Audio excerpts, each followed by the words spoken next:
Hola, ¿cómo están ustedes? Comenzamos nuevamente una conversación en Vis a Vis. Esta conversación que nos tiene desde ya hace mucho tiempo, afortunadamente, nos tiene en común. Ustedes pensando, nosotros pensando, dialogando, interpretando y dando cuenta de nuestras necesidades. Hoy, con un tema que seguramente les va a parecer atractivo, además de fundamentalmente necesario, el tema de la educación. Nos encontramos en la Dirección General de Educación de Gestión Privada del Ministerio de Educación del Gobierno de la Ciudad Autónoma de Buenos Aires, con el profesor Baruch Seidenhoff, quien tiene a su cargo la dirección pedagógica de esta dirección. Y yo voy a intentar formularle las preguntas que probablemente ustedes quieran formularle. Y si no, después me lo dicen, después me dicen y volvemos a encontrarnos. Porque el tema de la educación reviste muchas características, tiene una singularidad de situaciones que las vamos a pensar junto con el profesor Baruch. Lo voy a llamar Baruch. Sí, así es como me llaman todos. Un gusto. Igualmente, un placer. Profesor, ¿qué significa educación? ¿Qué quiere decir educar? Digo esto porque una de las cuestiones de las que se habla con habitualidad es le falta educación. ¿Qué significa entonces hoy educar y para qué se educa? De las múltiples definiciones que existen de educación, tratados y tesis de doctorado, una de las definiciones más simples es que la educación es un proceso por el cual una generación transmite a la o las siguientes aquellos saberes, valores que considera socialmente significativos. Después, si esos valores, por los cambios que hay en el mundo, por las transformaciones producto de los avances científicos, tecnológicos, alcanzan o no alcanzan para que los que van ingresando al mundo del trabajo, los estudios superiores, el desempeño profesional, alcanza como formación. Bueno, es una discusión permanente en todos los lugares del mundo. En la Argentina en particular, hoy en día hay en debate en los ámbitos académicos y en los ámbitos de gestión educativa muchas discusiones e incluso un proceso para todo el país de reforma y transformación de la educación media, que es la que está más en discusión y en tela de juicio por los resultados, por la tasa de escolaridad y de graduación que tienen los estudiantes, por la cantidad o el porcentaje, mejor dicho, de estudiantes que no asisten aún a la escuela media, si bien existe una ley que establece que la educación secundaria es obligatoria. Así que este tema de la discusión por la educación está en permanente vigencia, sencillamente porque es un proceso que admite mejoras permanentes, pero al mismo tiempo influyen factores que a veces tienen intereses contrapuestos. Por ejemplo, derechos y obligaciones de estudiantes, de docentes, de gestores de la educación, de las familias, de los padres, etcétera, etcétera. Y a veces esos intereses contrapuestos desembocan no en mecanismos razonables de discusión y búsqueda de consensos, sino prácticamente en conflictos irreconciliables.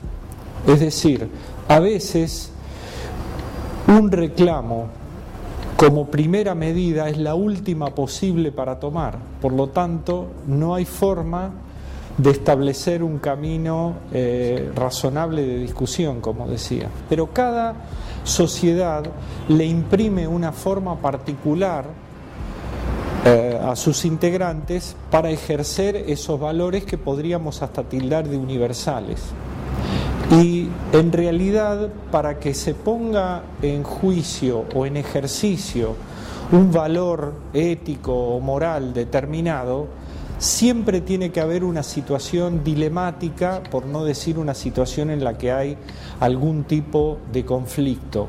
Si no, no se ponen en juego valores éticos o morales. Quiere decir, es decir, que cuando se habla de educación, se habla de cultura, y cuando se habla de educación y cultura se está hablando de técnicas de operación, pero para un destino mejor de la humanidad, para decirle a los chicos o a los jóvenes, miren, esto les va a ser útil, pero para convivir mejor con el otro chico, claro, con el otro hombre cuando ustedes sean grandes. Y para poder ponerse en el lugar del otro, en el momento en que hay que comprender que una situación de diferencia de intereses o incluso de conflicto, sí, no se resuelve eliminando al contrincante o haciéndolo callar. Este tipo de cuestiones están siempre en juego en los sistemas educativos. Y esa tarea propia del docente implica, por supuesto, un dominio del campo del saber al que se dedique, pero al mismo tiempo una ética profesional que felizmente muchos docentes tienen y pueden exhibir como un ejemplo profesional, al margen de cuestiones que circunstancialmente puedan darse de tipo salarial o gremial. Bueno, eso es parte de la vida en sociedad.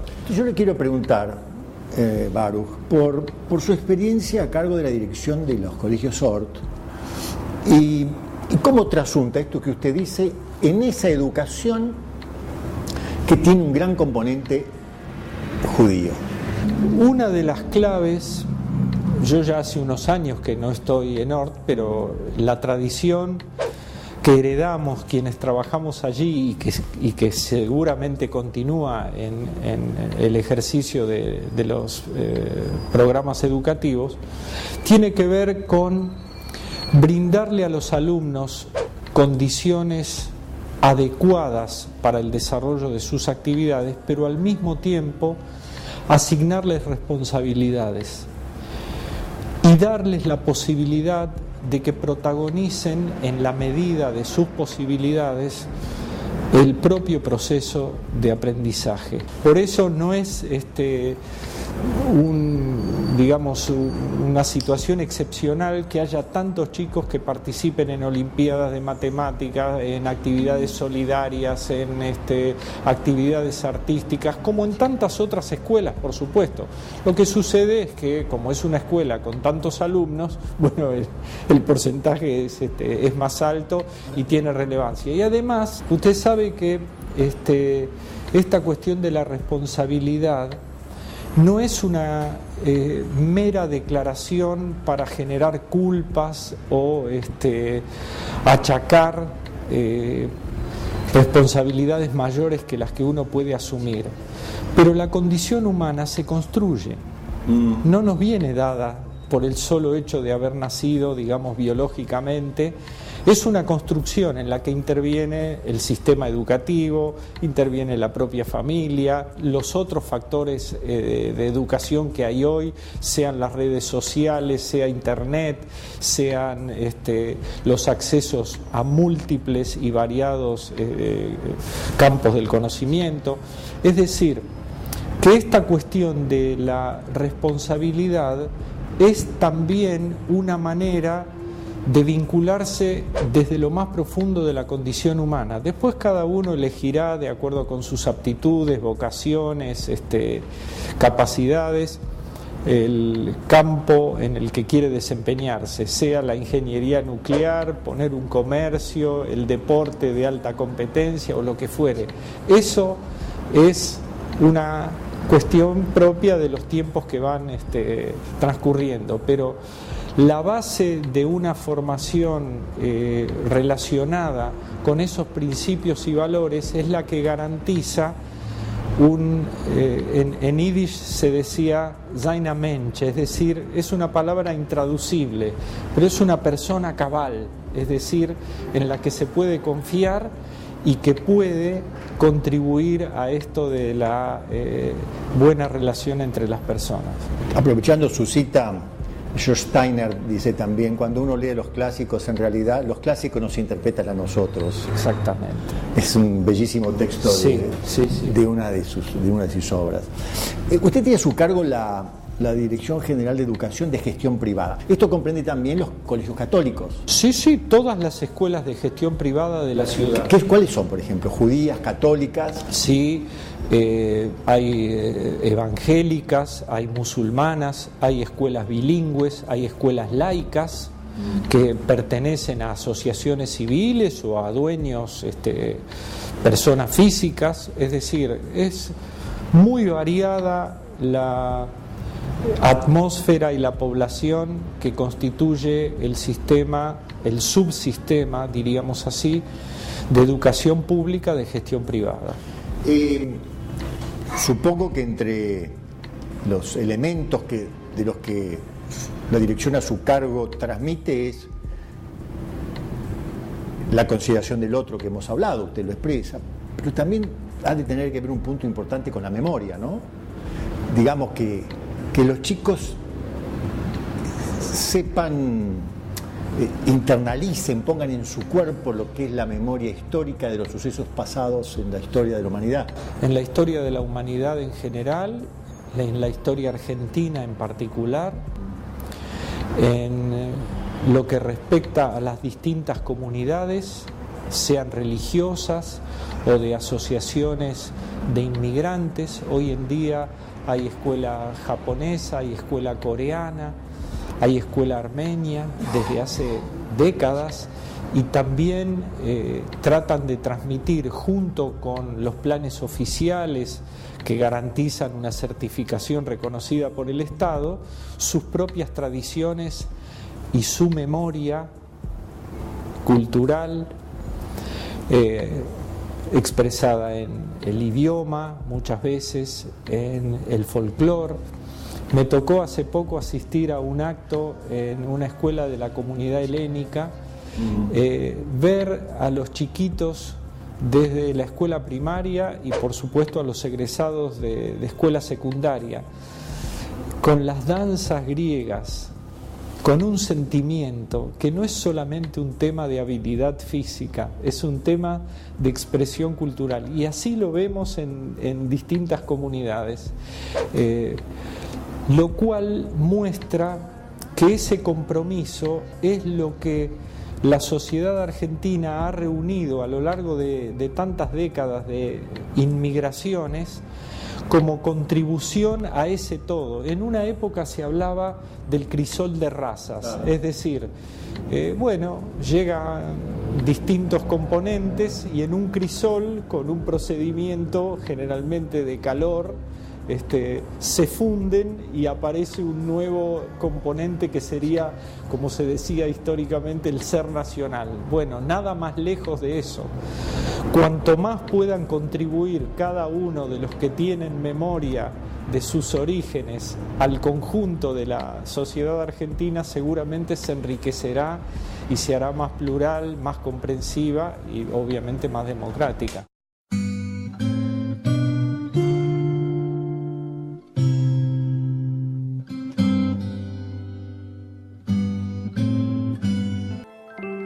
La ciudad se va a dormir y se levanta con cada uno de nosotros.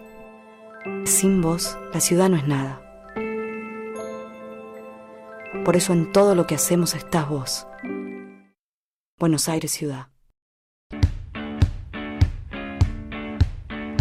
You've been far away from me, another land across the sea, and all this time my heart's been breaking, just waiting around, we'll never roam, so do you come back home? Los hospitales deben dar insulina gratis a los diabéticos que no tengan cobertura médica. Ley 337. El colegio de tu hijo no puede retener el boletín de calificaciones aunque debas alguna cuota. Ley 400. Legislatura porteña, Ciudad Autónoma de Buenos Aires.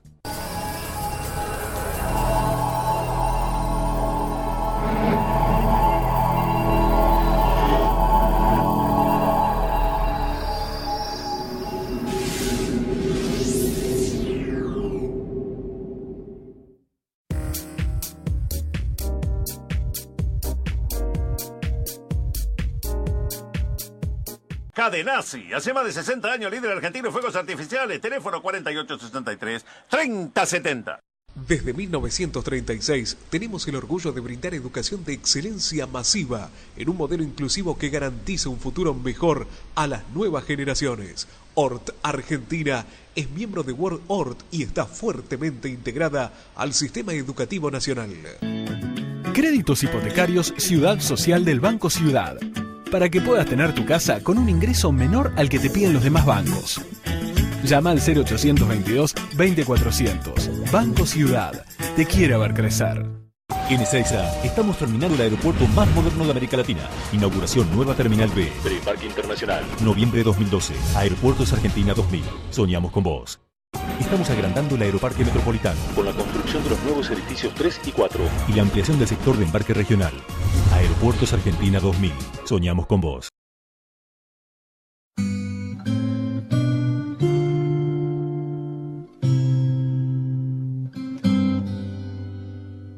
Le voy a transmitir algo desde la intimidad. Sí. Estamos en un ambiente muy íntimo, aquí en su despacho, en la ciudad de Buenos Aires. Sí. Yo le pregunto, y usted cuando me responde se alegra. Sí. Tiene una buena sonrisa y lo expresa todo con júbilo. Sí, usted sabe que cuando se dice que hay algunas profesiones que son una vocación no solo en el sentido de llamado, como etimológicamente se interpreta la palabra vocación, sino también como un enorme placer.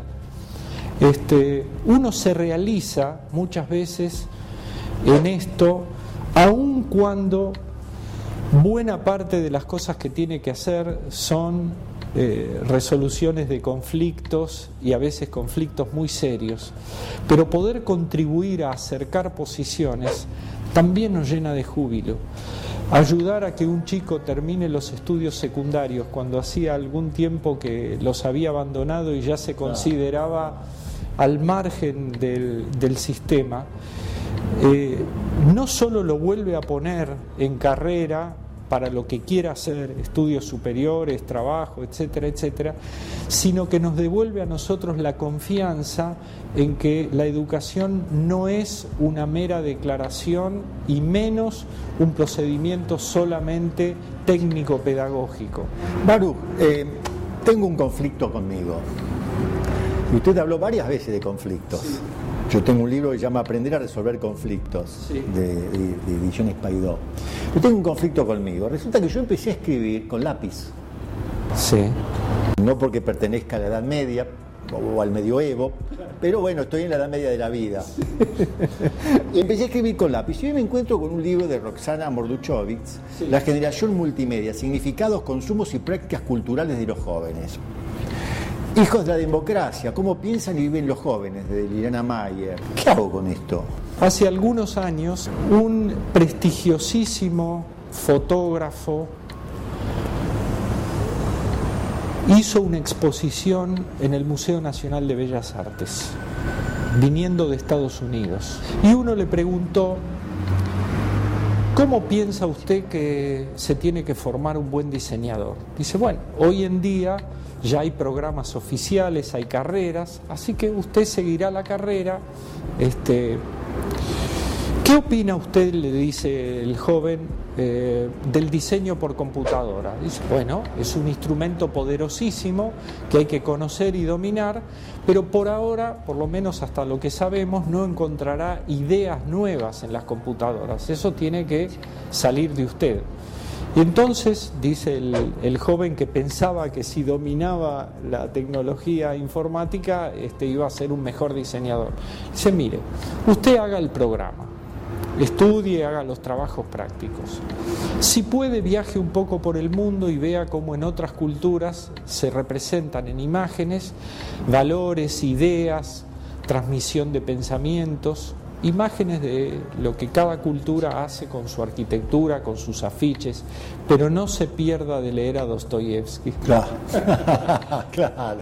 Y el muchacho lo miró como diciendo qué tiene que ver, y ahí entendió que una cosa es lo cambiante y otra cosa es lo permanente. Sí. Es decir, tenemos que dominar eso, pero no hacer lo que llamaríamos una tecnolatría, es decir, una idolatría de la tecnología. Es más, muchas de las cosas que se aprenden en tecnología hoy en las escuelas sirven más como método de aprendizaje que como ejercicio para mucho tiempo después, porque van a cambiar muy rápido. Por eso la formación le va a servir al alumno no solo para dominar ese instrumento, que vaya a saber cuánto tiempo va a durar, sino también como método para su propio después proceso de aprendizaje. Tenemos un minuto. Me animo a hacerle una pregunta que la podemos dejar para una respuesta en otro vis a vis, porque luego quiero hacer un comentario de un bello trabajo que usted hace en sus escasísimos momentos libres. La pregunta que quiero dejar formulada es un trabajo que presenta el Diario de la Nación hace pocos días, en el mes de julio, sobre la educación en Finlandia, donde dice que es un modelo que asombra al mundo. Y por otro lado habla de una gran falencia en el aprendizaje de los jóvenes argentinos. ¿Se anima en 30 segundos a dar un concepto o lo dejamos para otro vis a vis? Me animo a las dos cosas, es decir, 30 segundos, sí. Un concepto. En Finlandia hace algún tiempo que venían con serios problemas, tanto económicos como de resultados en los procesos educativos, iniciaron un proyecto muy abarcativo de educación de todos los niveles y empezaron por hacer muy buenas escuelas y por tener una exigencia de formación profesional para los docentes de altísima dedicación. Y con el correr del tiempo se notan los resultados. Las exigencias para ingresar a los institutos de formación docente son tan o más altas que para ingresar a una carrera de medicina o de ingeniería. Es decir, que también se busca que quienes vayan a dedicarse a la docencia sean personas con capacidad, pero al mismo tiempo con la intención de asumir un compromiso muy alto respecto de la sociedad en general, del prójimo en general. En la Argentina se está en ese proceso. Hoy en día hay... ¿Está usted en ese proceso? Indirectamente soy uno de los que participa. ¿Por qué? Porque hay búsqueda de actualización de planes de estudio para la formación docente, para la reforma de la escuela media y así sucesivamente, para la integración de chicos con discapacidad en distintos ámbitos que les sean propicios, etcétera, etcétera. Lo que pasa es que hay una frase del Talmud que dice que la educación es una tarea en la que se siembra en este mundo y los frutos se recogen en el más allá. Yo les dije que quería terminar con un comentario. Aquí en el despacho de Baruch nos encontramos con una bellísima, me parece una bellísima obra, que es una pintura, y él me cuenta que en algún rato libre que tiene, que no son muchos, se dedica a ir haciéndola. ¿Es así? Es así, es así. Se llama El Arlequín de Petoruti, sí. O sea, un prestigiosísimo pintor argentino de la modernidad, que yo recreo, digo esto entre comillas, por no decir usurpo. Baruch, muchas gracias por atendernos y nuestro deseo común, que todo esto nos dé la sensibilidad necesaria para promover la paz, ¿no? Sin duda. Mire, si usted me deja un segundo más, en el relato de la creación, en el Génesis, todas las cosas que fueron surgiendo, según el relato bíblico, fueron por la palabra de Dios, el verbo divino. Que se haga tal cosa, se hizo tal cosa, menos una cuestión. En una de los pasajes de la creación dice: y dijo Dios que la tierra haga crecer el pasto. La palabra pasto o césped, diríamos, en el original hebreo es deshe, que son 3 letras, que a su vez son las iniciales de las palabras din, que quiere decir justicia, Shalom, que quiere decir paz, y Emet, que quiere decir verdad.